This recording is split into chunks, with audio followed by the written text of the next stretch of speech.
for the audio, or you can even watch back. Giving players all the props, or put them on blast. We don't give no hot takes, only talk facts. We're giving all our devotion, riding high on this wave of emotion. Going all out, yeah, cause this is our time. No, ain't no stopping us till we reach the finish line. All in, we came here to win. We're gonna give everything. S-I-C-K on the run. S-I-C-K, sick. On fire, we're ready to fight. We'll bring the house down tonight. S-I-C-K on the run. S-I-C-K, sick. Play it on the car ride, play it when you lounge. X and O, you know that we can hold it down. Shout out to my man Sammy, got it off the ground. And to all the listeners tuned in right now, got debates, analysis, and speculation. This is sports talk for the new generation. You know where to find us, got a reputation. Sick podcast, your #1 sports destination. We're giving all our devotion, riding high on this wave of emotion. Going all out, yeah, cause this is our time. No, ain't no stopping us till we reach the finish line. All in, we came here to win. We're gonna give everything. S-I-C-K on the run. S-I-C-K, sick. On fire, we're ready to fight. We'll bring the house down tonight. S-I-C-K on the run. S-I-C-K, sick. S-I-C-K is the sickest podcast. Tune in for the audio, or you can even watch back. Giving players all the props, or put them on blast. We don't give no hot takes, only talk back. S-I-C-K, S-I-C-K, S-I-C-K, S-I-C-K, S-I-C-K, S-I-C-K. All in, we came here to win. We're gonna give everything. S-I-C-K on the run. S-I-C-K, sick. S-I-C-K, it's the sickest podcast. Tune in for the audio, or you can even watch back. Giving players all the props, or put them on blast. We don't give no hot takes, only talk facts. We're giving all our devotion, riding high on this wave of emotion. Going all out, yeah, cause this is our time. No, ain't no stopping us till we reach the finish line. All in, we came here to win. We're gonna give everything. S-I-C-K on the run. S-I-C-K, sick. On fire, we're ready to fight. We'll bring the house down tonight. S-I-C-K on the run.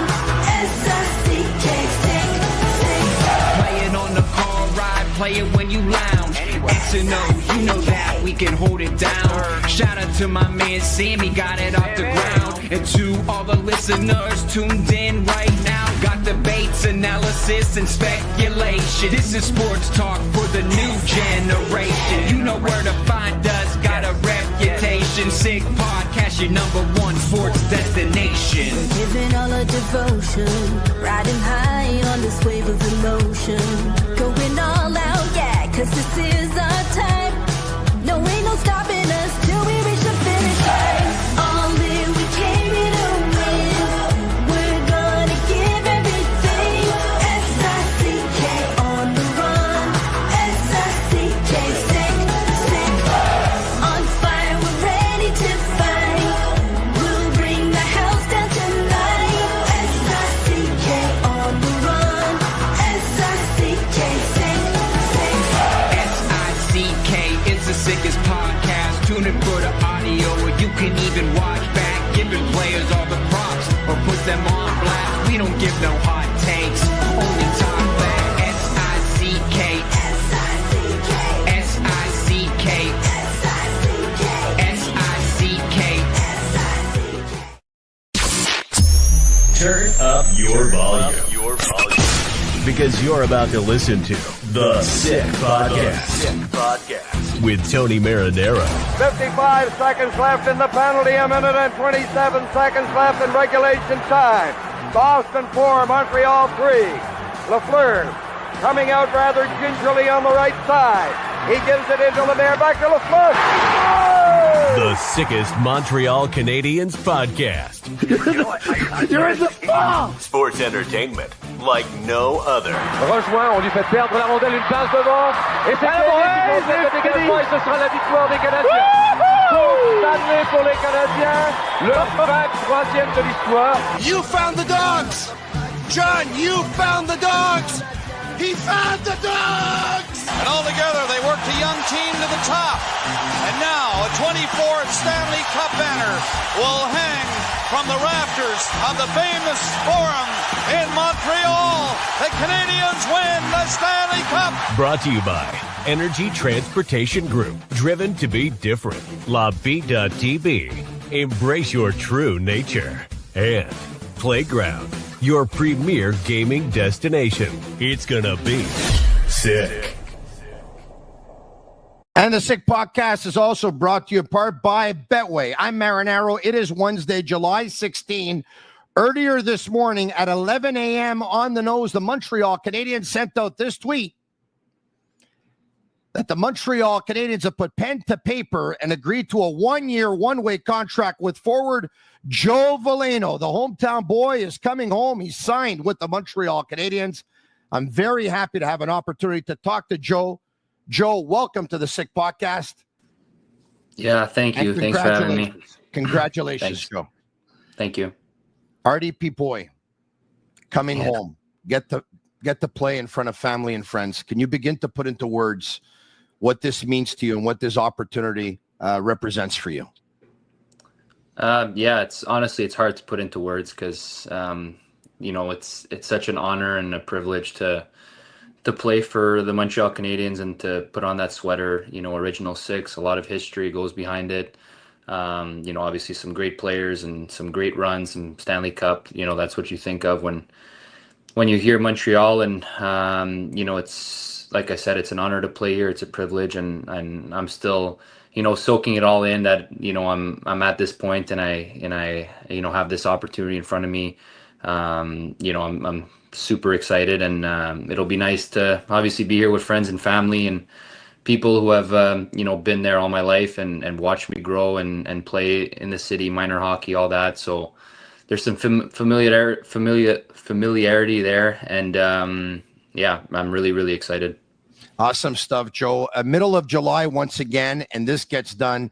Can you talk to us about the process? Have you been talking with the Canadiens for some time now, or? So it was, obviously an interesting process, just everything, first year being a free agent and never having to deal with this. So for me, everything was pretty new. Obviously there's a connection there, obviously with everyone knowing that, me being in that Cortex agency and how Kent, obviously was my agent prior to that before getting the job. So, there were some talks, obviously, nothing that, I guess stood out at the time. There was some interest and so did some other teams, express some interest and we were, just kind of waiting around and see what was coming up and looking at, some opportunity and some, where would I fit in terms of, having, these options. So, there were obviously some, some conversation, a little bit of interest, but, I'm just glad that we got to, work things out and obviously being Montreal, was definitely a place where I really, really wanted to come to, especially with, the way things are going here and being from here and, being a part of an exciting team and leaning in the right direction. There's obviously a lot of trust, that's been going on in the organization. And I think you can see that with, how they're playing and making the playoffs and all that good stuff. So I'm, excited that, this opportunity was available and I didn't want to miss out on this opportunity to come play for Montreal. Joe, there was a report that there was a one-year contract offer that was made 2 weeks ago, a report that I denied. Talk to us about that because I would imagine there was no formal offer 2 weeks ago, or you would have signed 2 weeks ago, right? So how did this all go down? It was kind of like there were discussions. It was some interest.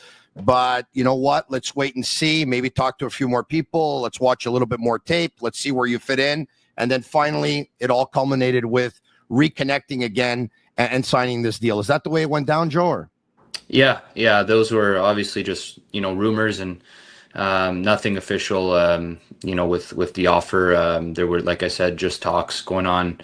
And, so were, some other teams that were involved. There was some interest with some other teams. And I'm really glad that, we got to reconnect after and when, we had got the phone call and they reached out and, they were, ready to discuss a little bit more again. That was obviously very exciting. I was happy to hear that. And because at the end of the day, when was that, Joe, if I can ask, when was that? Reconnecting back? And I'm not too sure. Maybe a week or two ago, probably, I would say. Okay. Somewhere in that time frame. And obviously the talks kind of started happening, when free agency opened up. But so again, they were just rumors and there was some interest. And obviously I was, I told my agent, kept asking about Montreal. And it was definitely a place where, I've always wanted to come here, being from here. And it's always been a dream. And, with the passionate fan bases, I loved coming here when we were playing on the road, just the atmosphere, like everyone says. But, I'm just really excited that, this opportunity was available again and we got to start talking. And then, finally there was an offer available and I kind of went from there. Joe, what do you think made the whole situation reconnect and revisit and finally get it over the line? You've been skating with some Montreal Canadiens players in the last couple of weeks. Is it something that maybe they saw? Was it chemistry with one or two players? Is it maybe something you said? Is it maybe a promise you made? Is it something you think that caught their attention to say, okay, you know what? We're going to do this with Joe Veleno? You know what? I'm not entirely sure. And I, definitely don't want to say something that I don't know and that's not true. So, I kind of just left my agent to, do the most of the talking. It's, at the end of the day, it's, their job and that's, kind of what they do. So, I let him, do the talking and, obviously he would get back to me and he would give me, what they said and what he thinks and all that stuff. So I think, like every team in the off season, are just looking to improve their team and looking to, whether it's moving money or, moving pieces together and looking for players and seeing what's out there with free agents and, RFAs and all that stuff. So I think, they maybe felt that, they weren't too, going to accomplish something that maybe was quite hard to, and they kind of circle back with different options. And that's kind of maybe where I was talked about and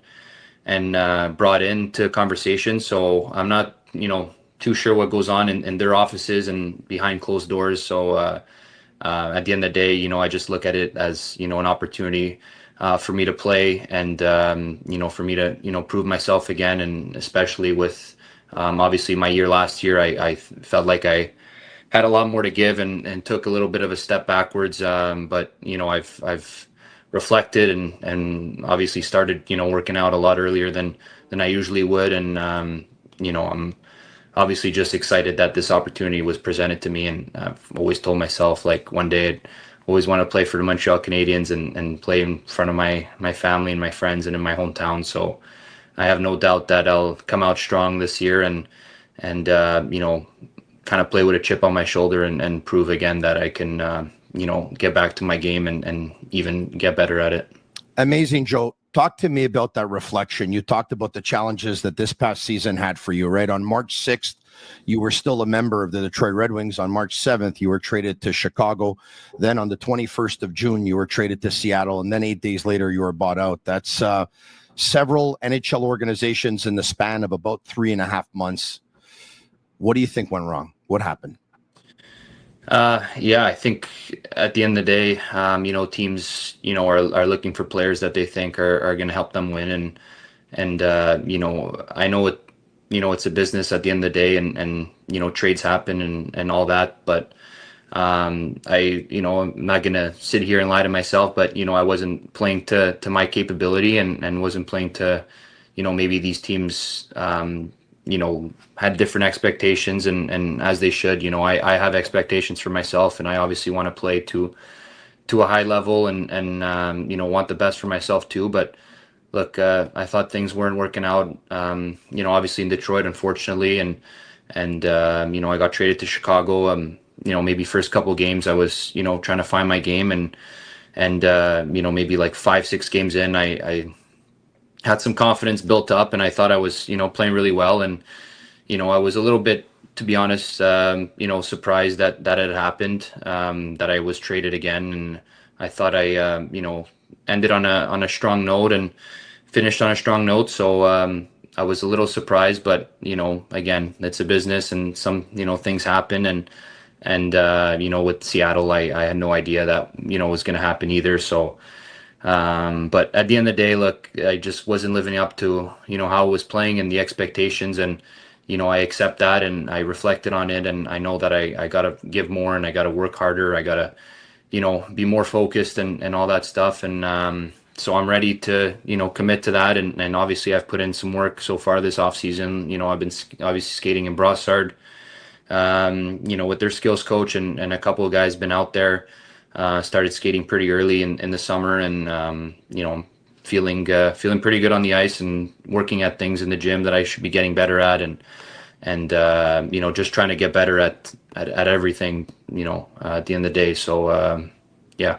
Joe, I'm not surprised by this, but I'm seeing a real nice humility on your part, saying, you know what, I started working out a little bit earlier this summer, taking it more seriously, need to work a little bit harder on things.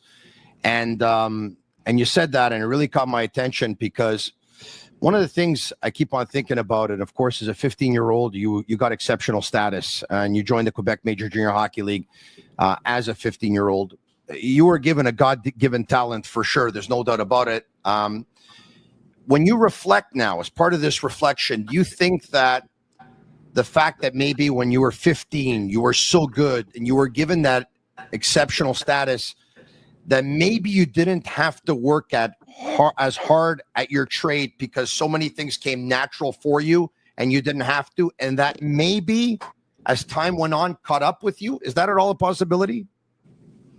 Yeah, look, I don't, I'm not a person who, really looks back at my past and lives in the past. I like to look at, what's going on in the present, and looking at what's ahead of me. So, just obviously I was, very talented, and very gifted at that age. And you still are, Joe. No, yeah, I am. I still am. And, I just, at 15 years old, I, was granted exceptional status, and, maybe I, well, actually I definitely had the edge on a lot of kids, especially my age group, and, was more than capable enough of playing major juniors, and playing to that standard. And, yeah, so I was always a kid though, that worked hard. And I think that's what made me so talented in a way, was my work ethic and wanting to get better at things that I wasn't, and just the drive to keep practicing and training. It was kind of always in my DNA. And but yeah, like maybe it got into my head a little bit at a younger age, maybe relying more on my skill than my work ethic. But in the NHL level, like, everyone in the NHL has got good skills. Everyone's got more or less the same qualities. But at the end of the day, I think it just comes down to, finding yourself, an identity, and finding yourself, just to compete every night, being consistent. And I think that's, why guys stick. And then that's why guys, are kind of, mixed in between everything. And yeah, so I think, working hard was always one of my best qualities. And I never really lost track of that. It's well documented that the Montreal Canadiens are looking for a second line centerman. All right. Your stats up until now in your career are not those of a second line centerman, not at the National Hockey League level. I'm wondering where you are right now. Do you still believe that you can be a top 6 player, or are you saying to yourself, you know what? I could be a 3rd line player. I could even be a 4th line player. I can play any way. What's the mindset at right now? Yeah, look, I would, definitely love to be the 2nd line center of the Montreal Canadiens. And, I think, having a ceiling that high is obviously never a bad thing. And I think, you can ask everyone in the world, if they would love to get that opportunity. And I think everyone would say the same thing, and everyone would love to be. But I think, for me and, in my game where I'm at right now, I think it's, competing every night, being hard to play against, being good on draws, and, being responsible, killing penalties. And I think, once you can get that going in your game, I think you'll find yourself to be out there on the ice a little bit more. And that's when kind of the opportunities, present themselves, because, now you got, the coach's trust, and now, you're out there a little bit more, and you'll get, just being out there on the ice, the more minutes you play, the more opportunities you're going to get. That you do the math, and it makes a lot of sense. Like you're out there for, 17, 18, 19 minutes rather than, 10, 11 minutes, you might get, within those 6 minutes difference, like you'll get more opportunity for sure. You'll be touching the ice a lot more. So, and I think that's when the opportunities and the confidence, kicks in, and then you realize that, your skill will just kind of take over. And I know I'm a skilled hockey player. I know that, I got some skill. I've had it my whole life. And, so I think if I can, find those good, strong habits in my game and really focus on that, I think the rest will just kind of take place. And you never know, with opportunities and, with the injuries, there's a lot of things that happen throughout the season that, you get that opportunity, and then that's up to you, ultimately, to take that opportunity and then run away with it. So, I think that's very realistic. And yeah, that's just kind of the mentality where I'm at right now, is focusing on those traits. And maybe that opportunity presents itself, maybe it doesn't, but I know that if I do those right things, and if I keep doing those on a nightly basis, then I think, people will see that, and coaching staff will see that, and then you'll get rewarded with more ice time. And like I said, that's when, the opportunities start coming more and more. You said you were going to leave it up to your agent, Phil Lecavalier, and he was going to talk with the club, but I would imagine you had a chance to talk to a few members of the organization.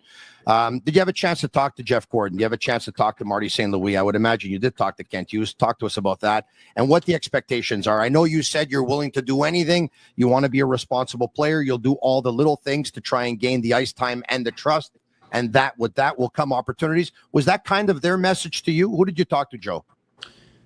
Yeah, I talked to numerous people in the organization. I didn't quite get a chance to talk to Marty yet, obviously being at the rink, and I think he was there around dev camp. So I just exchanged a few words with him there, but nothing, obviously about, being in Montreal at that point. So I got to speak to him there, and obviously the familiarity that I have with, our connection with Phil and Kent. And, that was kind of the message,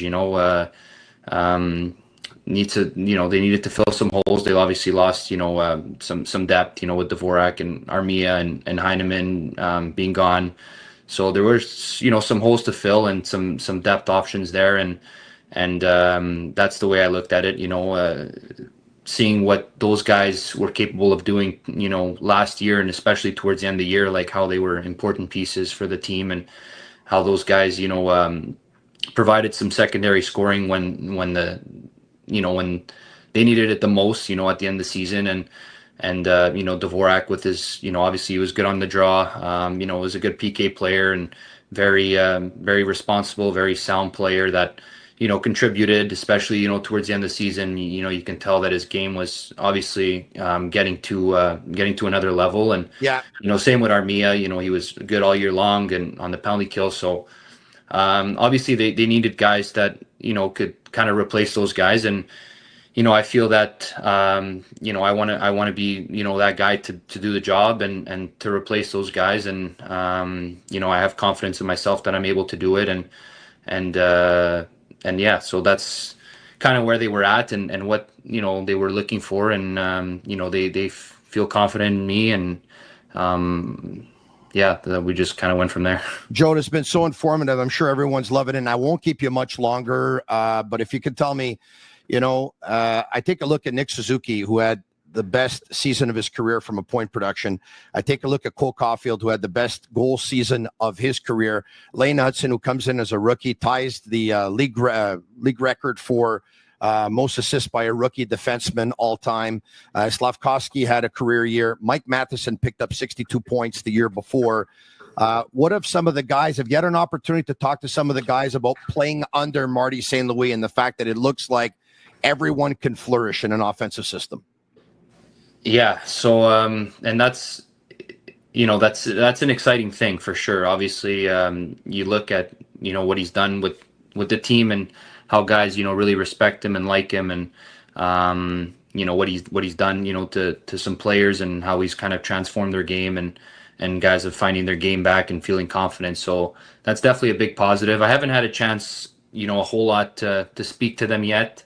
Obviously, all the news just happened today, and I know, obviously knowing Mikey a little bit from Cortex, and he would, when I was younger, he was kind of looking after me a little bit. I was training, we were training at the same spot, so he reached out pretty quick, and obviously knowing Suzuki from Hockey Canada, and he reached out to me too. So I'm excited to have the opportunity to get the chance to speak to them and ask them some questions, and they'll obviously help me out and see what the vibes are within the locker room and the staff and all that. So I'm glad to be able to work with such good staff. I've only heard good things about them, and that they really work with the players and try to get the best out of them. So I'm hoping that everything just works out, and I'll get the opportunity to soak some stuff in that they have to say, and then let the rest kind of take over. You've had a chance to skate with Ivan Demidov, who has quickly become a fan favorite. You've had a chance to see him on the ice up close and personal. What are your impressions of this young man? Yeah, he's great. Obviously, everyone looks at the skill and, the kind of like the X factor that he is. I think obviously he can change a game on his own, and his skill is second to none. Like, he's obviously very determined. His work ethic is, is phenomenal, and he's, looking to get better, and he's continuously, works on things that he needs to get better at. So, obviously as a hockey player, he's, everything you want. I'm really excited to obviously see him in a full season and actually be, under the same roof as him. But I think, what stands out even more is how good of a human he is, like off the ice. Like, he's, his English is a little broken, but he's actually gotten a lot better, and he tries hard to express himself in English. So it's a little funny. He's got a little bit of a I wouldn't say goofy personality, but sometimes the way he speaks, it comes off a little funny, and he's good. Like, he loves being at the rink. He loves the game. So for him, like, when he's there, everything's so fun for him, and at the same time, he gets to work really hard, and he's just a great kid. Should the opportunity present itself, you think you can get him the puck? I would love to. I think anyone would love to, but yeah, it's obviously to play with a player like that, it would be quite incredible, and with that talent and skill, I think everyone kind of would dream to do that. What number are you going to wear? I haven't quite looked at that yet. I know there's a lot of retired numbers in Montreal, and a lot of jerseys that are pretty taken, but I'm thinking of staying with number 90. If anything changes, we'll see, but I've always been a 9 or a 90 my whole kind of hockey career, so I like to stick with that. Have you had a chance in all this confusion today and all this stuff going on to actually take a minute to sit back and just think what it's going to feel like on opening night at the Bell Center when they mention your name and you make your way onto the ice?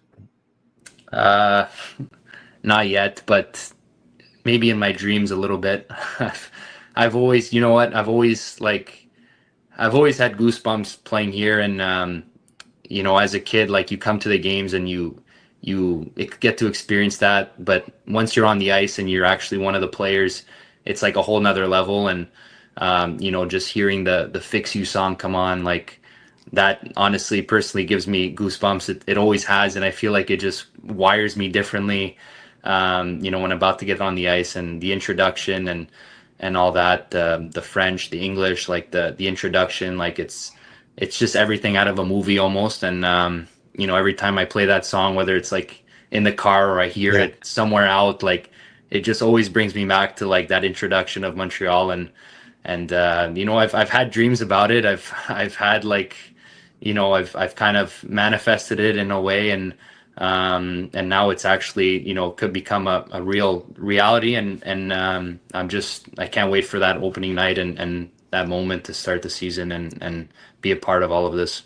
You brought up the French factor. Il commence à avoir des Québécois avec le Canadien. Hein? Il y avait Samuel Montembeault, puis là, Zachary Bolduc, puis Samuel Blais, puis Joe Veleno, puis il y en a d'autres. C'est important pour toi, hein? Les Québécois avec le Canadien? Ouais, je pense que c'est bon de garder la nationalité un peu, puis la langue française. Si on joue à Québec, puis il y en a beaucoup de gens québécois qui parlent français, alors pour moi, faut que je dois pratiquer un peu mon français maintenant. J'étais un peu rouillé. C'est ça. Hein? C'est ça, ouais. Et on n'oublie pas Mike Matheson puis Alex Carrier, évidemment. Joe, this has been awesome. And ending, though, look, dream come true for you. It's amazing. But one of the worries, one of the concerns a lot of people have when it comes to local players coming back to play for the hometown team, as much as it can be amazing, I don't have to tell you that Montreal comes with a certain pressure. A lot of the players are under the microscope. It's Montreal is not for everybody. Your thoughts on dealing with the pressure of playing in Montreal, and your thoughts as to why you're convinced that it's going to work out for you and the Canadiens. You know what? I think, I've known this my whole life, obviously playing in a market like this, there's always pressure. And, I'm from here. I hear it, on the radio, and I hear it, in the media, and I know more or less how it's like. Obviously, with pressure, obviously comes expectations, but I think, you want to kind of have that pressure, you want to feel like it's important, like I think, it's such an honor to play in front of a passionate, fan base and play for the Habs. Like it feels almost like good to have that pressure because how important everything is, they hold you to a certain standard and accountability. And I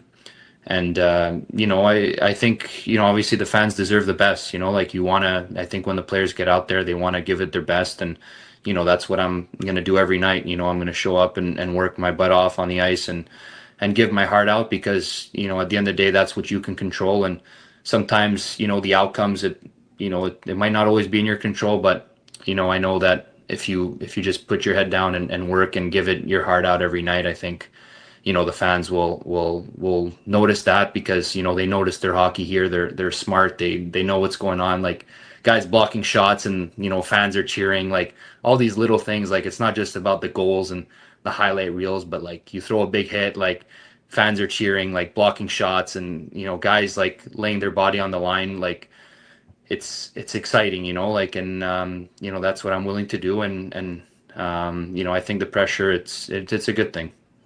Joe Veleno, I love what I heard here, and I couldn't be happier for you and your family. Bienvenue à la maison. Welcome home. Yeah, thank you. Thank you very much. Have the best season. Right. Thank you, Joe Veleno. Special thanks to Joe Veleno. I hope you enjoyed it. I'm going to bring in Pierre McGuire in just a minute. Not before I talk to you about one of our sponsors, Energy Transportation Group, a leading full-service logistics provider serving all of North America. They are driven to be different. They're a top fleet employer. You see that fridge, Bittt Tibi. They launched their new Ultra Lager. It's a refreshing, thirst-quenching beer, perfect for the summer, with only 90 calories, 2 grams of carbs, 4% ABV per can, available in a pack of 6 of 12 in grocery stores all around the province of Quebec. Ultra light and ultra refreshing. Betway. Go all the way with Betway. Betway and get a free bet up to $200. If your first bet loses, scan the QR code on the screen. Click on the link in the details section to create an account. Redeem your welcome offer. Offers only available for new customers. Terms and conditions apply. Offers not available in Ontario. Must be 18 years of age and older. And please play responsibly. And in ending, if you're looking for the ultimate entertainment destination, one of our sponsors as well is Playground. They are your ticket to nonstop thrills. Experience heart-pumping gaming action, a world-class poker experience. Playground, the 2025 winner of Fan Choice, Best Poker Room at the Global Poker Awards. Indulge your taste buds at some of their incredible restaurants.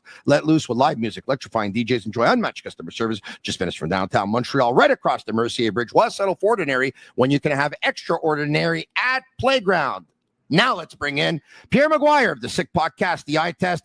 Pierre, welcome. You had a chance to listen to Joe Veleno and what he had to say. Pierre, your thoughts on the Montreal Canadiens signing Joe Veleno to a 1-year, one-way, $900,000 deal? My late friend Mike Lang, the legendary broadcaster in Pittsburgh, used to say about players that were happy, smiling like a butcher's dog. I was watching your excellent interview with Joe Veleno. I'm going to paraphrase what my late friend Mike Lang used to say. He was smiling like a butcher's dog. I was so happy to see that interview. I'm so happy for Joe and his family. You said something that was really wise, though. It's not always easy to play in Montreal. Joe knows that. How many players can say in their brief NHL career they played in Detroit, Chicago, and Montreal? 3 original 6 cities. Pretty amazing, number one. Number two, this is where I think it went off the rails for Joe Veleno as a pro hockey player. He played for Jeff Blashill.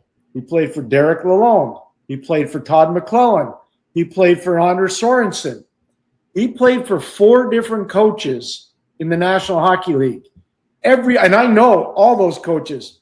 They all coach different systems. Every single one of them. I never heard Joe Veleno say one negative thing about any of those coaches.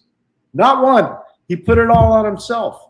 But I want people at home to know that is a very difficult thing to overcome as a young player, especially when you were a first-round pick of an original 6 team like he was with the Detroit Red Wings. And the expectation was huge on him because of exceptional status that he got when he went to St. John and then eventually gets traded to Drummondville. So I know everything about Joe Veleno as a player. I don't know him as well as a person. But what I loved in your interview, the way he responded to being a Montreal Canadien. Thought it was priceless. Amazing stuff. Pierre, I talked about it with him, the fact that he got exceptional status as a 15-year-old. Yeah. And by the way, he talked about the relationship with Kent Hughes. People have to understand something. The first request for exceptional status for Joe Veleno was actually denied, if memory serves me well, by Hockey Canada. Yeah. It was on a letter personally sent by Kent Hughes, who tried to convince them, hey, this guy has something special. So the bond is there. Kent Hughes was his agent. Kent Hughes was his friend, his confidant, still is, I would imagine, and not agent. But the relationship, once again, and Joe alluded to it, right? Because, Pierre, at one point there were talks about Joe Veleno with the Canadiens. Then Joe said as much that those talks kind of went away. And at one point, there was never an offer. And then at one point, they revisited and they reconnected. I can tell you, based on some of the things I heard, Pierre, is that once they were viewing game tape, not everyone was convinced that Joe could be a fit for what they were looking for. But I believe that there's something that actually Joe did, or so Joe said, or a discussion that was had, that Kent Hughes probably went back to everyone and said, listen, we're going to do this. And obviously it's Kent's call. He probably had some convincing to do, but the relationship, as we noted, is very strong. It is. And let's also remember, too, so Kent goes to the NHL as a general manager. Phil LeCavalier becomes his agent. So Phil LeCavalier is plugged in unbelievable with Cortex, number one, Kent Hughes, number two, and his brother works for the Montreal Canadiens. Of course. Vinny. So we're not talking about a player that's an unknown. No. They know everything about this player. They know him as a person. They know him as a worker, and they also know his character. Pierre, I love this, but there must have been some real good heart-to-heart conversations here, right? 100%. 100%. And so you have to say, he doesn't have this, but he has that. He doesn't have that, but he definitely has this. So there was stuff in the middle of the road. Now, I'm just going to say this. I don't want to be a Debbie Downer. Joe has a lot of work to do. Joe's not playing in the top 6 unless this team gets decimated by injuries. Joe's going to have to resign himself to, 1, being a solid citizen, which I know he will, 2, being an elite programmable player. By that, I mean, if the coach says your job tonight is to win faceoffs, block shots, kill penalties, and make sure you don't get beat defensively, he's got to buy into that, Tony. Because the first time he doesn't, that's when the naysayers in the organization can say, see, we told you so. You don't want that. You do not want that if you're Joe Veleno. All right. Speaking of told you so, I want to bring up a couple of tweets if I can. All right. Or this one here at 1:04 in the morning because I don't sleep much. Joe Veleno, 6'1", 25-year-old center, untapped potential, likely minimum salary. Yeah, here we are mid-July. He's still not signed. At this point, you'd think he'd be willing to sign a 2-way, which obviously was not the case because he signed the 1-way. But if so, I think that many teams who probably weren't initially interested would be interested now, later this morning, or earlier this morning, pardon me. Don't be surprised if the Canadiens change their mind and have signed Joe Veleno. This was at 10:35, I believe, this morning, and at 11 a.m. the Canadiens announced the deal. So happy that here at the Sick Podcast we're all over this one as well. But it's something that once again I think something happened, Pierre, in the last couple of days. We talked about these heart-to-heart conversations because you know what, Phil is probably going to Kent, or Phil's probably going to his brother Vinny, and they're probably saying, you know what, like, don't make us look bad on this one. Or yes, and so a lot of things were said. Now, you talked about Joe's got a lot of work to do. Joe's not going to be a second-line centerman for the Montreal Canadiens. I want to bring up his hockey DB, okay? Yep. So let's do it. So at the National Hockey League level, 15 points in 66 games with Detroit in his first full season, 20 points in 81 games, 28 points in 80 games, then 10 points in 56 games with Detroit last season, with 7 points in 18 games for Chicago. So that's 17 points in 74 games. Obviously, the points have not followed, all right? Far from the 104 points he picked up, as you can see, in his final year of junior hockey with the Voltigeurs de Drummondville. Pierre McGuire, even though you're saying that Joe Veleno is not going to be in the top 6 to start the season for the Montreal Canadiens, do you believe that at age 25, he's never had more than a 28-point season in the National Hockey League, that he still can get there? Like, when you look in your crystal ball, do you believe that it's possible that Joe Veleno can become a 50-point, 50% in the face-off circle kind of player? He's not far in the circle. I believe he's 46%. 46% on the face-offs, yeah. Can he almost double his point production, Pierre? Depends on the role that they create for him and how much power play time they give him. If he's playing as a fourth-line guy in a role playing, killing penalties, winning faceoffs, first man on the forecheck, left winger, I'd say no. If they say second power play, faceoff guy, on at the end of games or periods when we're down, maybe. But I would say more chance than not 40 to 45 would be more realistic for that first-year jump. And if he does that, I can tell you this right now. If Joe Veleno goes from, let's say, being a 20-point player, let's just call it 20 points. Yeah, to 40. A 40-point, he's getting another contract with the Montreal Canadiens next year. I'll tell you that right now. I would say that if he's going from 20 points to 40 points, that's probably because he spent more time on the third line than the fourth. That's correct. And that's why I'm saying I don't want to put the 50-point thing on him. I don't think it's fair because the role that's going to be created for him is going to probably be a little bit different. And that's why I said he's got work to do. He's going to have to accept it. Some players choose to accept the role, Tony. Yeah. Some don't. If he chooses to accept, I think he's going to be a tremendous acquisition for Montreal. Talk to me about that role, okay? I like to look at teams that won the Stanley Cup. I'll take a look at Florida. Can Joe Veleno bring to the Canadiens what a guy like Nosek, for example, brought to Florida centering the fourth line? Yes, 100%.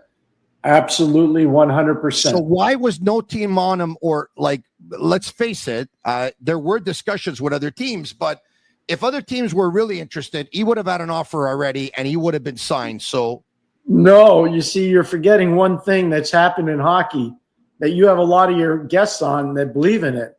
Analytics kill players like this. Analytics destroy players like this. That's why what you said before that was so smart. You talked about how they had to sit down as a staff and watch tape. Do you know why they watched tape? Because the analytics were so rude towards him. Got it. I talked to you about a third line role. You know the Canadiens team better than anybody. Who could complement Joe's game so that Joe could be really at his best? All right, of all the players, who would you play him with? So you probably you're going to laugh when I tell you this. I'm putting Veleno at center with Josh Anderson on the right side and Zachary Bolduc on the left side. Say, go boys, have some fun. Yeah. I want a mean, nasty, pugnacious. I'm not saying they could be as good as Marchand or Luostarinen or Lundell in Florida. I'm not saying that. I'm not. Could they be similar? Yeah, they could. Wow.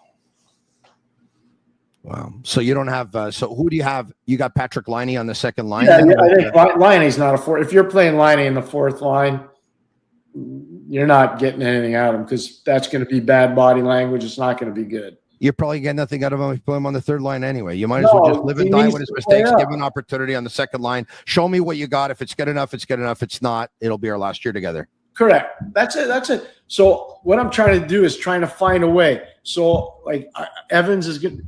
Look, I think the acquisition of Veleno, and I'm a big Owen Beck fan. This keeps Owen Beck down, I believe. Probably Oliver Kapanen as well. Yeah, it hurts certain guys internally because here's what's going to happen. I believe Michael Hayes is going to have a big year at Michigan, like a real big year, because their team is trending the right way. And the Big Ten this year, as great as Hockey East was last year, Hockey East was an amazing conference last year, Tony. I'm telling you, it was crazy how good it was. As good as it was, Big Ten this year is going to be better than what Hockey East was last year. So if Michael Hayes does what I think he'll do at Michigan, all those guys take another step back. And so it's a frustrating time for those kids. But that's what the acquisition of Joe, it creates an opportunity for him. And I'd like to see the Canadiens actually have a line that could provide a lot of energy when they don't score. So if you have Bolduc, Anderson, and let's just say Veleno. That's a line that could create some havoc. It really can. Yeah, I like the sounds of that, Pierre. Pierre, yesterday I had your colleague from the Sick Podcast, the Eye Test, Jimmy Murphy, join me. He had a chance to speak to Jeff Gordon a couple of days ago, so we discussed that. They talked about the fact that they still want to get better at center. They're still looking for centers. Since then, the Canadiens have added Joe Veleno. But yesterday, one of the names that was rampant on social media was the name of Nazem Kadri, because Nick Kyprios reported that Kadri would be willing to waive his no trade should he go to the Montreal Canadiens or should he go to the Toronto Maple Leafs. Jimmy was saying yesterday, he's hearing there's no interest on behalf of the Canadiens. I don't see it happening either. Kadri will turn 35 when next season starts.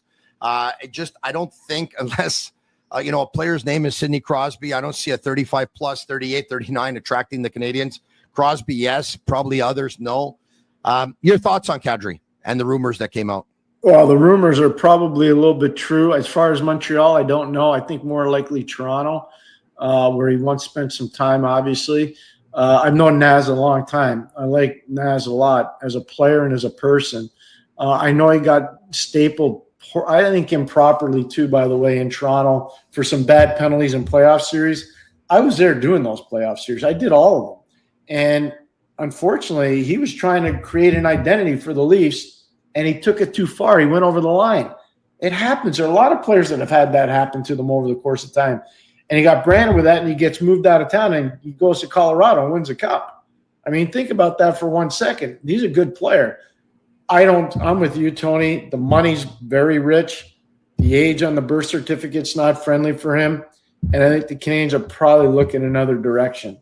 That doesn't mean Nazem wouldn't be a good acquisition. I think he'd be a real good acquisition. I just think the money and the age are not helping him in Montreal. Pierre, in wrapping this up, and it's been a lot of fun, you said something that really caught my attention. You said Joe knows that this could be his last kick at the can in the National Hockey League. Yep. I see the fire in the eyes, Pierre. He still has to go out there and do it on the ice.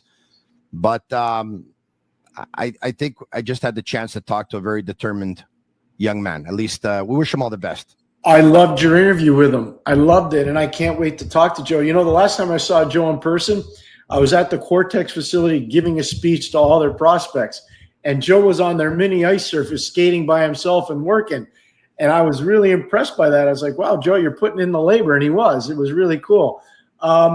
So I think it's actually tremendous to see the Canadiens acknowledge that this is a local kid that really wants to give back and compete. Now it's up to him to accept the responsibility of being that guy. I think Marty St. Louis and Trevor Letowski in particular will create the proper role for him. And if he accepts it, I think this could be a tremendous under-the-radar signing for Montreal. And I brought this up with Joe, Pierre, and I'd love to have your thoughts, but you know, there's some strategy behind. They're trying to bring some local kids back. I mean, let's be honest here. Alex Carrier's here. Mike Matheson's here. Montembeault's here. Bolduc is here. Veleno's here now. Samuel Blais. Kent Hughes and Jeff Gordon, I think, have understood the importance of having good de chez nous, wear that Montreal Canadiens jersey, or be members of the Montreal Canadiens organization, probably thinking, you know what, they're going to play in front of family and friends. They're going to give a little bit more. I believe you're of that ideology as well, correct, Pierre? Mais oui, Tony, vous avez raison. C'est ça. C'est la vérité. I totally agree with that. You're right on.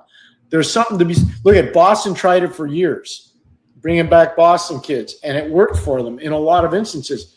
Montreal, back in the day when I was a kid growing up, there were a lot of good de chez nous on the roster, and it worked really well for them. I think it's not a flawed policy. I think it's a very promising and smart policy to follow if you can find players that are accustomed and comfortable playing in that kind of an environment. And I think for Joe Veleno, Detroit's original six, Chicago's original six, Montreal's original six, that's a lot of experience with original six teams. It helps you. Pierre McGuire, thank you very much. We'll talk to you soon. Always, my friend. Thank you. All right. Special thanks once again to Energy Transportation Group, to Playground, to Bittt, to Tibi, and to Betway. We had a little bit of French in the conversation today. It was pretty cool. It kind of had a thought. The Sick Podcast en français probably would be pretty cool. Who knows? Maybe one day. If you like the podcast tonight, leave us a 5-star review. It's our way of feeling the love for Joe Veleno of the Montreal Canadiens, Pierre McGuire of the Sick Podcast, the Eye Test. Thanks for watching. All the best to Joe Veleno. It's the Sick Podcast. We're supposed to air, by the way, I was supposed to have Logan Mailloux on, but I postponed it. So you'll get Logan Mailloux tomorrow, unless, of course, the Montreal Canadiens go to make another move tomorrow. I doubt it, but you never know. The beauty of sports is every day is a different day. Thanks for watching. It's the Sick Podcast. For Agnello and Sammy and Master Control, I'm Marinaro. Felicita. And that's a wrap. Hope you don't miss us too much until next time. Follow the Sick Podcast with Tony Marinaro on YouTube, Instagram, Facebook, Google Play, and Apple Podcasts. The Sick Podcast is brought to you by Energy Transportation Group, driven to be different. LaVie.tv, embrace your true nature. And Playground, your premier gaming destination.